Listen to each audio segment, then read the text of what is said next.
नमस्कार दोस्तों, आप सभी को स्वागत है आपके अपने YouTube channel Anvi science classes में। इस वीडियो में हम आपको ऐसा क्वेश्चन बताएंगे जो 2011 से 2024 तक पूछा हुआ क्वेश्चन है। और वो क्वेश्चन रहेगा सिर्फ एक चैप्टर, जो हमारा चैप्टर है तत्वों का आवर्त सारणी। चैप्टर 5 है केमिस्ट्री का। इस चैप्टर से अभी तक जो भी क्वेश्चन पूछा है ऑब्जेक्टिव में, वो क्वेश्चन आपको हम इस एक वीडियो में देने वाले हैं। तो चलिए, जो क्वेश्चन हमारा फर्स्ट क्वेश्चन है उस क्वेश्चन को अब देखिए। वो क्वेश्चन आपको अब स्क्रीन पर दिखाई दे रहा होगा। वो क्वेश्चन हमारा है कि सिलिकॉन एक है, सिलिकॉन क्या है। तो आप लोग जानते हैं कि आवर्त सारणी में देखिए, हम यहाँ पर लिखेंगे तो कम जगह है, यहाँ पर हम ज्यादा नहीं लिख पाएंगे। इसलिए हम कहते हैं आपको कि हमारे इस वीडियो को ज्यादा से ज्यादा शेयर कीजिए, ताकि हमारे ये चैनल और बड़ा हो और इस व्हाइट बोर्ड के जगह पर डिजिटल बोर्ड हम लगा सके। तो डिजिटल बोर्ड हम लगाएंगे तो आपको ज्यादा आसानी से, ज्यादा आपको पढ़ने में आसानी होगा, सहूलियत मिलेगा। उस पर आपको हम लिखा हुआ रहता है, उस पर हम बता देंगे, मिटाने में भी कोई दिक्कत नहीं होगा। तो आप ज्यादा से ज्यादा इस वीडियो को शेयर कीजिए, और आप अभी तक सब्सक्राइब नहीं किए हैं तो हमारे चैनल को सब्सक्राइब करिए और अपने दोस्तों के पास भी शेयर करिए। तो पहला क्वेश्चन को देखिए। पहला क्वेश्चन क्या है कि सिलिकॉन एक है। सिलिकॉन क्या है? ऑप्शन में है धातु, अधातु, उपधातु, मिश्र धातु। यानी कि ऑप्शन ए होगा धातु की, ऑप्शन बी होगा अधातु की, सी होगा उपधातु की, डी होगा मिश्र धातु। तो आप लोग पीरियोडिक टेबल आप लोग पढ़े होंगे। अगर नहीं पढ़े हैं तो कमेंट में बताइएगा, उसके लिए हम एक वीडियो ला देंगे। तो पीरियोडिक टेबल को सबसे पहले सजाए थे डोबेरेनियर, एक वैज्ञानिक थे जो जर्मनी के वैज्ञानिक थे। उन्होंने 1817 में त्रिक नियम दिए। त्रिक नियम दिए, जो त्रिक नियम क्या है, यानी कि पहला तत्व और तीसरा तत्व को जोड़िए और 2 से भाग कीजिएगा तो बीच वाला तत्व का द्रव्यमान निकल कर आएगा, परमाणु द्रव्यमान आएगा। तो त्रिक नियम किसने दिया था? डोबेरेनियर एक वैज्ञानिक थे जर्मनी के, उन्होंने दिए थे। उसके बाद एक और वैज्ञानिक है जिनका नाम था न्यूलैंड। न्यूलैंड ने अष्टक नियम दिए और उन्होंने बताए थे कि जो पहला तत्व है वो 8वें तत्वों के गुण धर्म के समान होगा। यानी कि अष्टक नियम दिए थे न्यूलैंड ने, और वो नियम कब दिए थे? तो 1865 में दिए थे, और इंग्लैंड के वैज्ञानिक थे। उनके समय कुल तत्वों की संख्या था 56। न्यूलैंड के समय कुल तत्व कितने थे? 56 तत्व थे। जो प्रथम तत्व था वो हाइड्रोजन था। प्रथम तत्व कौन था? हाइड्रोजन। और अंतिम तत्व, अंतिम तत्व थोरियम था। अंतिम तत्व कौन था? अंतिम तत्व, अंतिम तत्व थोरियम था। TH से हम लोग संकेत करते हैं। कुल तत्व कितने थे इनके समय? कुल तत्वों का अगर हम बात करेंगे तो 56 था। लेकिन इनका जो नियम था अष्टक नियम, अष्टक नियम न्यूलैंड ने दिए थे। अष्टक नियम जो नियम था वो लागू हुआ था कैल्शियम तक। यानी कि जो अष्टक नियम है ये कहाँ तक लागू रहा? अष्टक नियम, अष्टक नियम का अगर हम लोग बात करेंगे तो ये सिर्फ लागू हुआ कैल्शियम तक। कहाँ तक लागू हुआ? कैल्शियम तक। उसके बाद इनका नियम क्या हो गया? फेल हो गया। कैल्शियम का अगर हम परमाणु संख्या बात करेंगे, यानी कि एटॉमिक नंबर का बात करेंगे, तो वो कितना है? 20। परमाणु संख्या कितना है? 20 है। यानी कि कैल्शियम तक लागू हुआ और कुल तत्व 56 था, जिसमें से प्रथम तत्व हाइड्रोजन और अंतिम तत्व थोरियम था।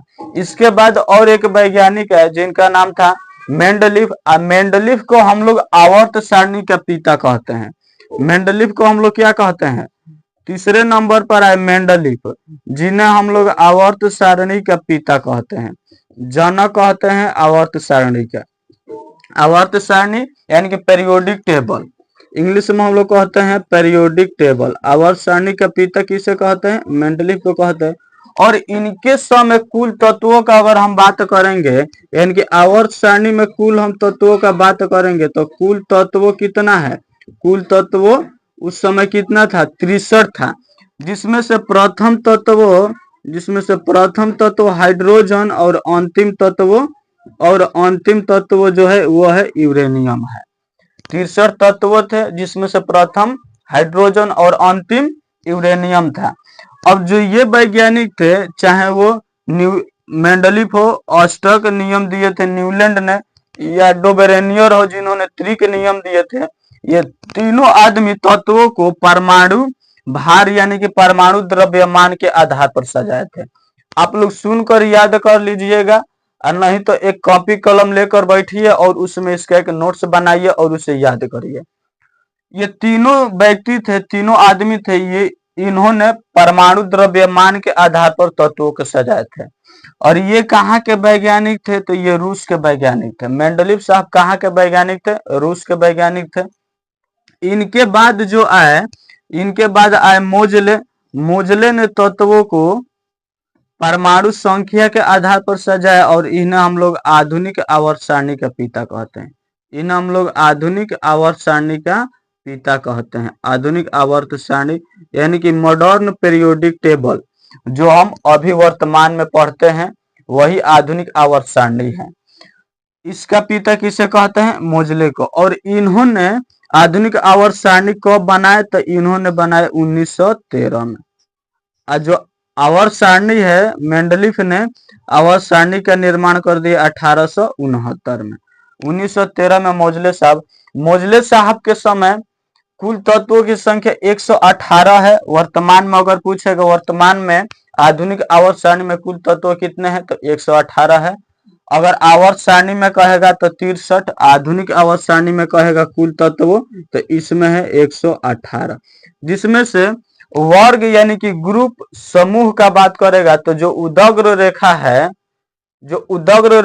उदग्र स्तंभ है या ऊर्ध्व स्तंभ है, वही हमारा है वर्ग है, जो 18 है। वर्ग का बात करेगा इनके समय तो वर्ग का बात हो जाएगा, वर्ग यानी कि ग्रुप की संख्या है 18।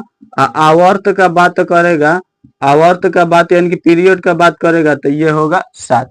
इनके समय भी 7 आवर्त थे।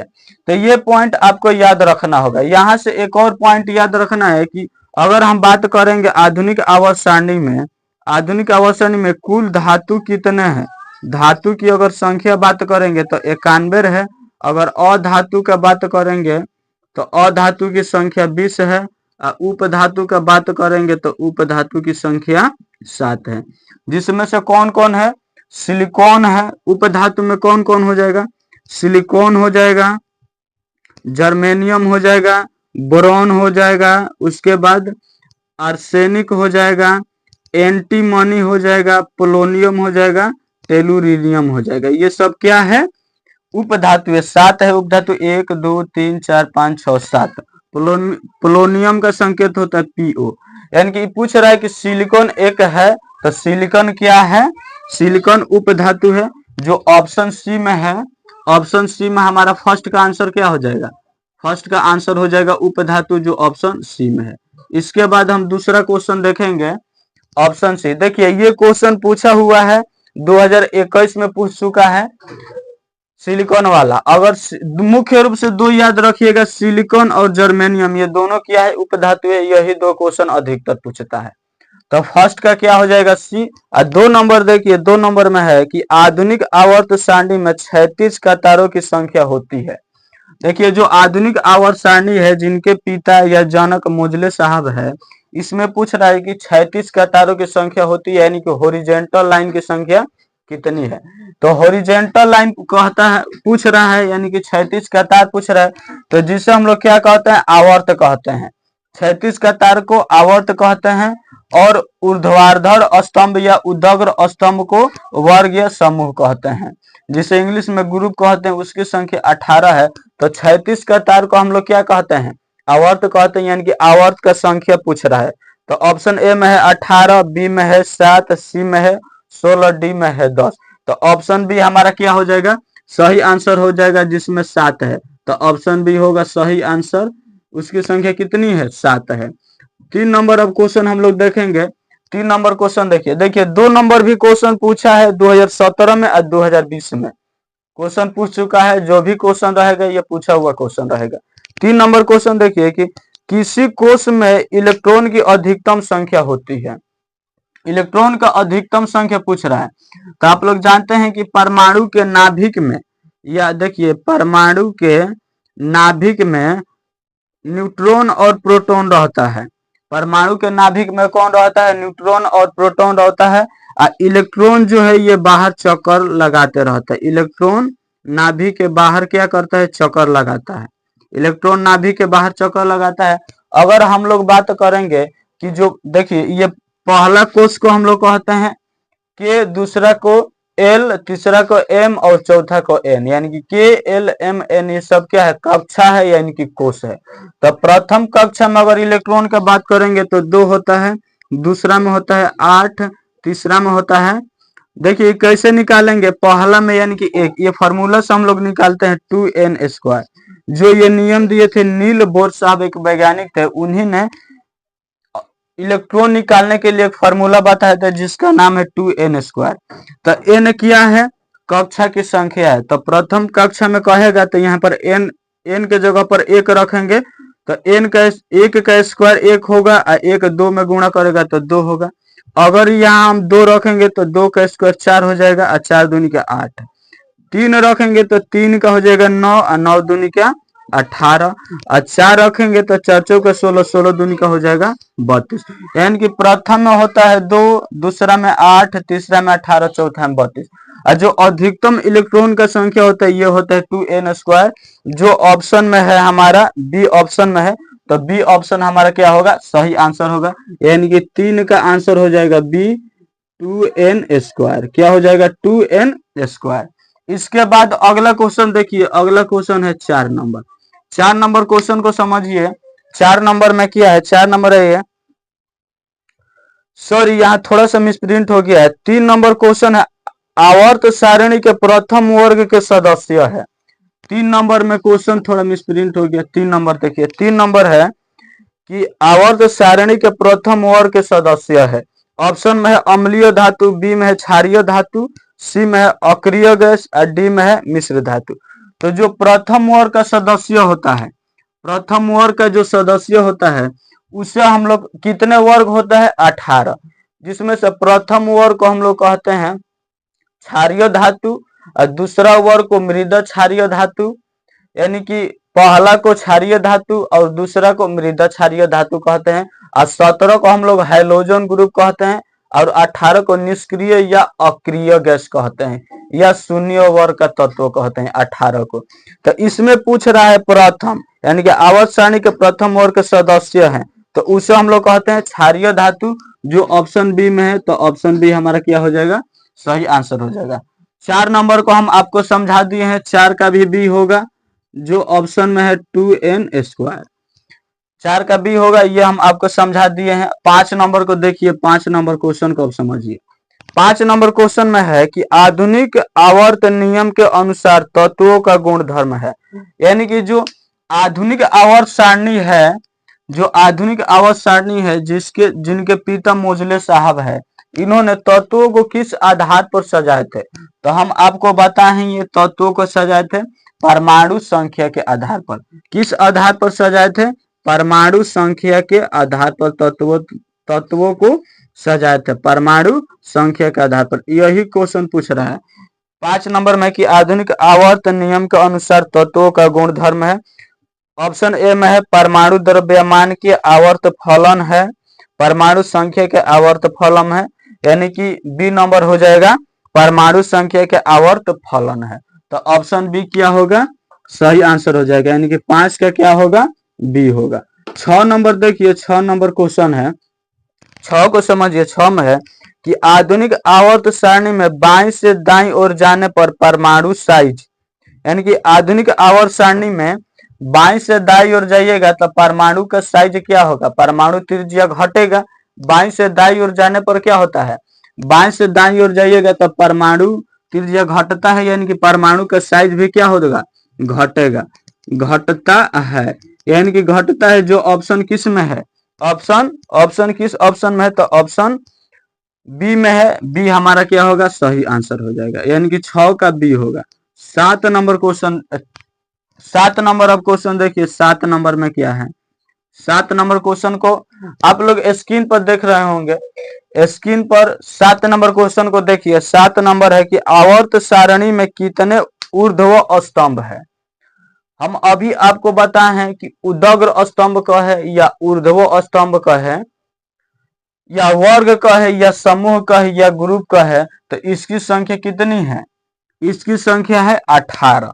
तो ऑप्शन ए में है 7, बी में है 9, सी में है 15 और डी में है 18। तो कितने वर्ग है, कितने ऊर्ध्व स्तंभ है, कितने समूह है, कितने ग्रुप है? तो 18। यानी कि ऑप्शन डी क्या हो जाएगा? सही हो जाएगा। ऑप्शन डी जो 18 है, तो यही क्या होगा? हमारा सही आंसर होगा। 8 नंबर क्वेश्चन को देखिए, 8 नंबर में क्या है? 8 नंबर क्वेश्चन देखिए, 8 नंबर में है एक पिकोमीटर बराबर होता है, एक पिकोमीटर का मान पूछ रहा है। एक पिकोमीटर बराबर होता है 10 के पावर -12 मीटर। तो 8 नंबर का आंसर हो जाएगा ऑप्शन ए 10 के पावर -12 मीटर। एक पिकोमीटर बराबर कितना होता है? 10 के पावर -12 मीटर। तो 8 नंबर तक क्वेश्चन हम लोग देख लिए हैं। इसके बाद हम इसको मिटाएंगे, उसके बाद हम लोग देखेंगे। आप लोग अगर इसके स्क्रीनशॉट लेना चाहते हैं तो ले लीजिए, लेकिन इन सब के एक आप लोग नोट्स बनाइए और उस नोट्स को याद करिए।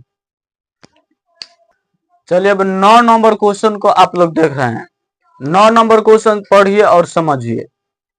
यहाँ हम पढ़ते हैं, देखिए, आवर्त सारणी के उदग्र स्तंभों को क्या कहा जाता है? अभी हम आपको बताए हैं कि जो आवर्त सारणी है, आवर्त सारणी जिसका निर्माण यानी कि जिनका पिता हम लोग मेंडलीफ को कहते हैं। देखिए, आवर्त सारणी और आधुनिक आवर्त सारणी दोनों में अंतर है। तो इसमें पूछ रहा है 9 नंबर है, आवर्त सारणी के उदग्र स्तंभों को क्या कहा जाता है? तो उदग्र स्तंभ रहे या ऊर्ध्व स्तंभ रहे या ग्रुप रहे या समूह रहे, इसे हम लोग क्या कहते हैं? इसे हम लोग क्या कहते हैं? ऑप्शन ए में है वर्ग, बी में है आवर्त, सी में है अपरूप, डी में इनमें से कोई नहीं। तो इसे हम लोग क्या कहते हैं? वर्ग कहते हैं।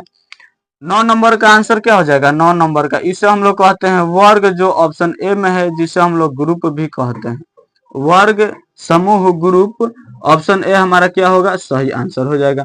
10 नंबर देखिए, 10 नंबर बार बार हम यही आपको समझा रहे हैं। इनके समय में जो आवर्त थे, यानी कि आवर्त सारणी में जो आधुनिक आवर्त सारणी अलग है और आवर्त सारणी जो है वो क्या है? वो अलग है। तो आवर्त सारणी में अगर आवर्त कहेगा तो 7 होगा और ग्रुप कहेगा तो 8 होगा। दोनों पॉइंट याद रखिएगा। आवर्त सारणी यहाँ हम लिख देते हैं, आवर्त सारणी में, आवर्त सारणी में अगर वर्ग का बात करेगा तो वर्ग का बात 8 हो जाएगा। आवर्त अगर कहेगा आवर्त, तो आवर्त होगा 7। तो आवर्त को हम लोग क्या कहते हैं? पीरियड कहते हैं। वर्ग यानी कि समूह को हम लोग क्या कहते हैं? ग्रुप कहते हैं। जिसकी संख्या कितनी है? इसकी संख्या कितनी है? ग्रुप की संख्या कितनी है? 8 है आवर्त सारणी में, लेकिन आधुनिक आवर्त सारणी में 18 है। अगला क्वेश्चन देखिए, 10 नंबर। 10 नंबर पढ़िए, आवर्त सारणी के शून्य समूह का तत्व है। जो आवर्त सारणी है, आवर्त सारणी जो है उसमें बोल रहा है कि शून्य समूह का तत्व कौन है? तो देखिए, शून्य समूह का तत्व कौन होगा? जो ग्रुप 18 का तत्व है उसे हम लोग शून्य वर्ग का तत्व भी कहते हैं। जो ग्रुप 18 का तत्व उसे 0 वर्ग का तत्व यानी कि शून्य समूह कहते हैं। उसे अक्रिय गैस, निष्क्रिय गैस भी कहते हैं। अक्रिय या निष्क्रिय गैस भी कहते हैं 18 को। तो यही क्वेश्चन पूछ रहा है कि आवर्त सारणी के शून्य समूह का तत्व कौन है? तो ग्रुप 18 का तत्व पूछ रहा है। ग्रुप 18 का तत्व पूछ रहा है। तो ग्रुप 18 में कौन कौन तत्व आएगा? हीलियम आएगा, नियोन आएगा, आर्गन आएगा, क्रिप्टोन आएगा, जेनऑन आएगा, रेडॉन आएगा। ये सब किस में आएगा? ग्रुप 18 में आएगा। तो इनमें से कौन ऑप्शन में है वही आंसर हो जाएगा। ऑप्शन ए में है हाइड्रोजन, बी में है हीलियम, सी में है कार्बन डाइऑक्साइड और सी में है क्लोरीन गैस। तो इनमें से हीलियम हो जाएगा। हीलियम आएगा ग्रुप 18 में, जो किस ऑप्शन में है? ऑप्शन बी में है। तो ऑप्शन बी हमारा क्या हो जाएगा? सही हो जाएगा, हीलियम। हीलियम हो जाएगा सही आंसर। 11 नंबर क्वेश्चन देखिए, 11 को पढ़िए। 11 नंबर क्या है? 11 नंबर क्वेश्चन है कि आधुनिक आवर्त सारणी में तत्वों के वर्गीकरण का आधार है बार बार हम यही समझा रहे हैं कि जो आधुनिक आवर्त सारणी है उसको सिर्फ हम लोग परमाणु संख्या के आधार पर मोजले साहब समझाए हैं, लेकिन जो मेंडलीफ साहब है और जो न्यूलैंड है, जो डोबेरेनियर है, इन्होंने परमाणु द्रव्यमान के आधार पर तत्वों को सजाए हैं। तो आधुनिक आवर्त सारणी में तत्वों को किस आधार पर सजाया गया है? आधुनिक आवर्त सारणी में तत्वों को परमाणु संख्या के आधार पर सजाया गया है। तत्वों को परमाणु संख्या के आधार पर सजाया गया है। किस आधार पर सजाया गया है? परमाणु संख्या के आधार पर। तो किस ऑप्शन में है? ऑप्शन ए में है परमाणु आयतन, बी में है परमाणु घनत्व, सी में है परमाणु द्रव्यमान और डी में है परमाणु संख्या। तो आपका आंसर ऑप्शन डी हो जाएगा, परमाणु संख्या। यानी कि 11 का क्या होगा? परमाणु संख्या के आधार पर सजाए हैं। तत्वों को किस आधार पर सजाए हैं? परमाणु संख्या के आधार पर, जो ऑप्शन डी में है। 12 नंबर क्वेश्चन देखिए, 12 नंबर में क्या है? 12 नंबर क्वेश्चन है कि आधुनिक आवर्त सारणी में वर्गों की संख्या होती है। कई बार हम आपको बता दिए हैं कि आधुनिक आवर्त सारणी में वर्ग कितने हैं, ग्रुप कितने हैं? 18 है। आवर्त कितने हैं? 7 है। आवर्त कितने हैं? 7 है। इसको हम लोग कहते हैं क्षैतिज कतार। इसे हम लोग क्या कहते हैं? क्षैतिज कतार। इसे हम लोग कहते हैं उदग्र स्तंभ। इसे हम लोग क्या कहते हैं? उदग्र स्तंभ। इसे हम लोग उदग्र स्तंभ कहते हैं। तो क्षैतिज कतार का अगर बात करेगा, यानी कि पीरियड का बात करेगा, आवर्त का बात करेगा तो 7 होगा, लेकिन ग्रुप का बात करेगा तो 18 होगा। ऑप्शन ए में है 9, ऑप्शन बी में है 18, यानी कि 12 का आंसर क्या हो जाएगा? 18, जो ऑप्शन बी में है। ये क्वेश्चन पूछा गया है। क्वेश्चन देखिए 2021 में क्वेश्चन पूछा है। 13 नंबर देखिए 2011 में भी पूछा है, 2022 में भी पूछा है। 13 नंबर, आवर्त सारणी में कितने आवर्त हैं? ऑप्शन ए में है 7, बी में है 9, सी में है 8, डी में है 12। तो आवर्त पूछ रहा है, हम यहाँ देखिए लिखे भी हैं। आवर्त कितने हैं? 7, यानी कि 13 का क्या हो जाएगा? 7, जो किस ऑप्शन में है? ऑप्शन ए में है, यानी कि 13 का ऑप्शन ए होगा, 7 आंसर होगा। अगला क्वेश्चन 14 नंबर, आवर्त सारणी के किसी आवर्त के तत्वों में कौन सा गुण समान होता है? 14 नंबर क्वेश्चन को पढ़िए। 14 नंबर क्वेश्चन बढ़िया क्वेश्चन है। 14 नंबर ये पूछा है 2022 में कि आवर्त सारणी में किसी आवर्त के तत्वों में कौन सा गुण समान होता है? तो परमाणु भार, परमाणु द्रव्यमान, संयोजकता इलेक्ट्रॉन, कक्षों की संख्या, यानी कि संयोजकता इलेक्ट्रॉन होगा। 14 का क्या होगा? संयोजकता इलेक्ट्रॉन होगा। संयोजकता इलेक्ट्रॉन क्या होगा? समान होगा। संयोजकता इलेक्ट्रॉन, जो ऑप्शन सी में है, तो ऑप्शन सी हो जाएगा। आज का लास्ट क्वेश्चन देखिए 15 नंबर। 15 नंबर क्वेश्चन तक हम रहने देंगे, इसके बाद अगले वीडियो में हम बताएंगे। 15 नंबर है कि निम्नांकित संकेतों द्वारा व्यक्त तत्वों में कौन सा धातु है? इसमें धातु पूछ रहा है कि कौन सा धातु है। तो देखिए ए में है, ए में क्या है? ए देखिए ए जो है, ए इस तरह लिखा है, ए यहाँ पर 9 है और ऊपर में क्या है? 19 है। तो इससे हम लोग कहते हैं परमाणु द्रव्यमान या भार। इससे हम लोग क्या कहते हैं? परमाणु, जो ऊपर रहता है उसे हम लोग परमाणु द्रव्यमान कहते हैं या भार कहते हैं। जो नीचे होता है इसे हम लोग कहते हैं परमाणु संख्या कहते हैं।